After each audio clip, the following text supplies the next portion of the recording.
How to set up recurring tasks in Trello. So first go to Trello and then click on Power Ups here at the top. Okay, here just click on Add Power Ups. Then search for Repeat. Okay, now just click on Add Repeater here. Card repeater. Now after adding the card repeater, you just need to close this. And you can already see the power up here. Then choose the card that you want to repeat. So let's say I want to repeat this card, and then just click on repeat here under power ups.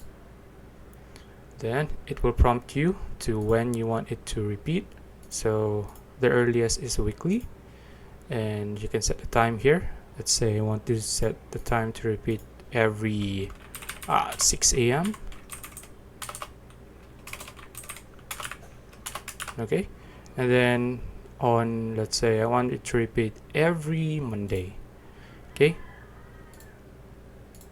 and then you can also set it here for every week or every 2 weeks.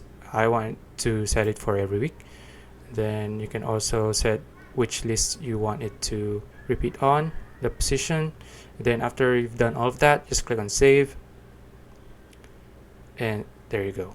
Now you can see the icon here. It's going to be repeated weekly based on the settings that you provided.